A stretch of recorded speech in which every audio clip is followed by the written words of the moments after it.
देखो, धरने पे बैठने का कारण ये है कि जिस दिन 14 तारीख को घटना घटने के बाद में हमने पुलिस प्रशासन को उस घटना के बारे में जो जिस तरह से घटना हुई थी और जो हमको सूचना मिली थी, उस आधार पे हमने रिपोर्ट दी। रिपोर्ट देने के बाद में उन्होंने एफआईआर दर्ज करी और एफआईआर दर्ज करने के बाद में जो एक दो को डिटेन किया। इसके अलावा जो मुख्य आरोपी है, जो प्रकाश सागबारी सरपंच है, उसको गिरफ्तार करने की बात करते रहे। बोले हमने टीमों की टीम बना दी है, हम टीम भेज रहे हैं। जबकि जो मुख्य आरोपी है वो सरेआम सामाजिक कार्यक्रमों में जा रहा है, सरेआम अपना सोशल मीडिया अकाउंट चला रहा है।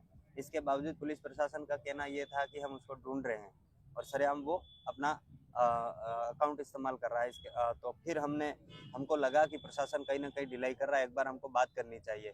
तो हमने परसों शाम को डेलीगेशन भेजा एसपी साहब के पास में। तो उन्होंने बोला कि अभी तक सीडीआर रिपोर्ट नहीं आई है, बल्कि हमको कहीं से दूसरी जगह से इनपुट मिला कि सीडीआर रिपोर्ट आ गई है।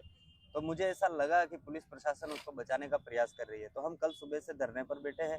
धरने पर बैठने के बाद में हमारे जो विचारधारा के तमाम पार्टी के पदाधिकारी विधायकगण यहाँ पर आए थे, वो डेलीगेशन भी मिला। और कल हमने मुख्य रूप से मांगे रखी थी कि जिस तारीख को 13 तारीख को घटना घटी, वैसे हमने 3 महीने का फोन लोकेशन और सीडीआर रिपोर्ट मांगा है। और विशेषकर जिस दिन घटना घटी 13 तारीख से लगा कि जब तक मुख्य आरोपी को डिटेन नहीं कर लिया गया, तब तक मुख्य आरोपी और मुख्य आरोपी से जुड़े हुए तमाम लोगों का सीडीआर रिपोर्ट फोन लोकेशन मांगने का हमने बोला। इसके अलावा मुझे ऐसा लगता है कि कहीं ना कहीं मेरे भी जान को खतरा है, तो हमने भी मेरे और मेरे परिवार की सुरक्षा के लिए भी मांग रखी।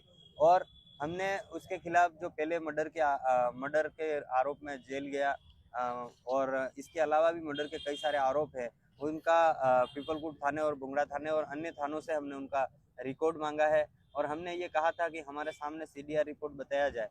आज 12 बजे का समय दिया था पर नहीं बताया गया। इसके अलावा हमें कई दूसरी जगह से इनपुट मिला। जो संबंधित गवाह है पवन पिता कालिया, जो जिस पत्नी के पति का गांव का है, जिसका आरोपी का नाम सिद्धार्थ है, उसके गांव का है। और जो गणेश नाम का व्यक्ति है वो अभी तक फरार चल रहा है। और पवन पिता कालिया चश्मदीद गवाह है, जिसने वकील को फोन करके कहा है कि मैं सारा गवाही देने को तैयार हूँ कि प्रकाश वहां पर मौजूद था। और इसके अलावा हम एसपी साहब से आज सुबह मिले। एसपी साहब ने भी बोला कि प्रकाश वहां पर मौजूद तो था पर मारने में नहीं था। इसका मतलब तो सिद्धार्थ भी था वहां पे, उसकी पत्नी भी थी, इसके अलावा गणेश भी था, इसके अलावा भी अन्य साथी भी थे। तो मारने में प्रकाश नहीं था, ये एसपी साहब को कैसे पता? एसपी साहब क्या मौके पे थोड़ी थे वहां पे? एसपी साहब सामने से, मुझे ऐसा लगता है कि राजनीतिक दलों द्वारा मुख्य आरोपी, जो मुख्य साजिश करता और आरोपी जो मेरे भाई की हत्या की है निर्मम तरीके से, उनको बचाने का पूरा प्रयास, पूरे प्रशासन उस अपराधी को बचाने का प्रयास पूरी तरीके से कर रही है, ऐसा मेरे को उनकी बातों से प्रतीत होता है। सीडीआर रिपोर्ट निकालने का 2 घंटे 3 घंटे का समय होता है, ज्यादा ज्यादा 24 घंटे मान ले, पर उस बात के 48 घंटे हो गए। और सीडीआर रिपोर्ट हमने अभी पूछा सीडीआर रिपोर्ट का क्या हुआ, तो हम अभी तक वेरीफाई कर रहे हैं। जबकि वेरीफाई अभी तक तो वहाँ के आसपास के लोगों से पूछताछ करना, किसी से नहीं, सिर्फ आरोपियों को डिटेन किया, डिटेन करने के बाद में वहाँ थाने में लाए, थाने में लाके उनसे पूछताछ करी। इसके अलावा वहाँ पर क्या हुआ, वहाँ आसपास घर थे, उसके ससुराल में कई सारे जो जो जहाँ पर घटना घटी वो सिद्धार्थ का ससुराल है, ससुराल के आसपास घर थे। और प्रकाश को कैसे पता कि एग्जिट मेरे भाई वहीं पे तड़प रहा है? और प्रकाश मेरे को एक एक लोकेशन में फोन कर रहा हूँ। उस शाम की घटना 2 बज के 5 मिनट पे फोन आया। इसके बाद घटनास्थल पे मैं पहुंचता हूँ। पहुंचने के बाद में मैं वहाँ जाके फोन करता हूँ कि प्रकाश कहाँ है, मेरा भाई यहाँ मिल नहीं रहा है। तो प्रकाश बोलता है कि यहाँ नहीं वहाँ जा, यहाँ नहीं वहाँ जा। 2 से 3 बार मेरे प्रकाश से बात होती है और एग्जिट लोकेशन बताता है।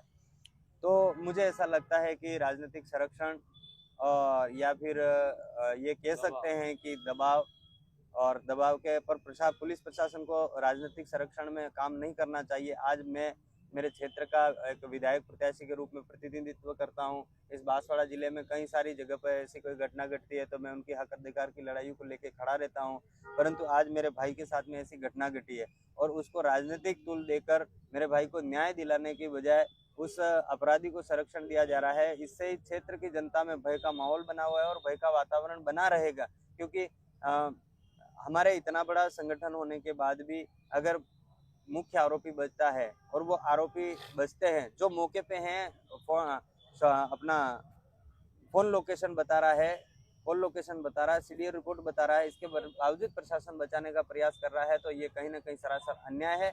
और इस अन्याय के खिलाफ हमने अनिश्चितकालीन धरना प्रदर्शन किया है।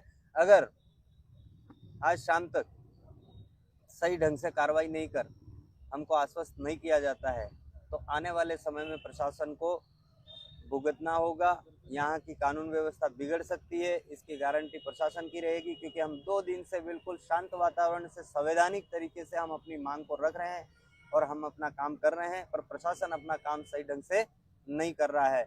इसलिए मैं आपके चैनलों के माध्यम से ये प्रशासन से भी अपील करना चाहूँगा और आपसे भी निवेदन करना चाहूँगा कि ये खबरें चलाएं और आम जनता तक पहुँचाएं कि यहाँ का प्रशासन किस तरीके से माफियाओं के खिलाफ, माफियाओं के लिए काम कर रहा है, अपराधियों के लिए काम कर रहा है और आम जनता के लिए कितना अन्याय कर रहा है। ये मैं आपके चैनल के माध्यम से अपील करना चाहूँगा। इसकी जानकारी आम जनता तक पहुँचाएं और यहाँ के प्रशासन से भी सवाल जवाब करें कि भाई अभी तक आपने क्या कार्रवाई करी और वो कार्रवाई साझा करें, क्यों नहीं कर रहे हैं। ये मैं आपसे मांग करना